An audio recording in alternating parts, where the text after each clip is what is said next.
এরকম detail work করানোর জন্য ডিরেক্টরের যে চেষ্টাটা, এবং আমার মনে হয় আমার তখন লম্বা চুল ছিল এবং সেই চুলগুলো বললো রাকেত ভাই চুলগুলো তো কেটে ফেলতে হবে, এবং সেটা একটা মানে আসলে খুব স্মৃতি মনে রাখার মতো।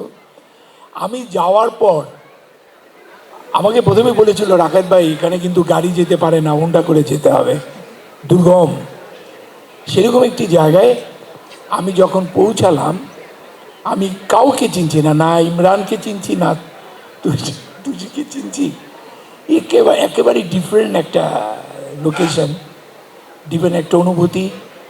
আমি মনে করি যারা অলরেডি ঘোষণাটা শুনেছেন যে রটারড্যামে আমাদের যে ছবিটি মূল প্রতিযোগিতায় অংশগ্রহণ করছে, আজ পর্যন্ত আমার জানা মতে বাংলাদেশের কোনো চলচ্চিত্র নির্মাতার এই সুযোগটি ঘটেনি।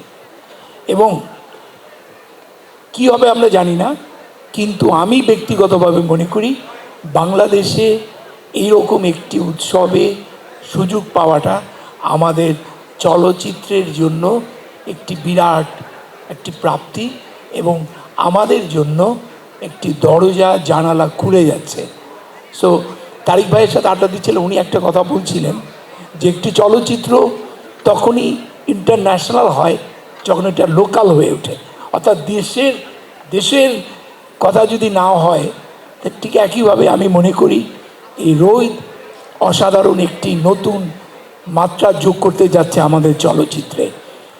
যারা ভিন্ন স্বাদের ভিন্নভাবে কিছু উপস্থাপন পেতে চান তারা অবশ্যই সিনেমা হলে রোদ দেখতে আসবেন, এবং রোদ সিনেমা হলে অনেক বেশি ভালো লাগবে। আপাতত এটুকু আমি শেষ করছি, যেহেতু আজকে শুরু।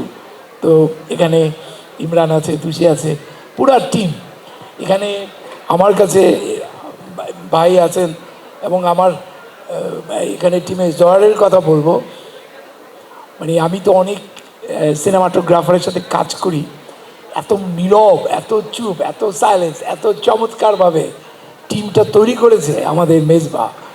সো সুমনকে অনেক অনেক ধন্যবাদ আমাকে যুক্ত করার জন্য। আমি মনে করি বাংলাদেশের চলচ্চিত্রে নতুন একটি সংযোজন রোদ। রোদের জয় হোক, রোদ বিশ্ব জয় করুক, সেটাই প্রত্যাশা করি।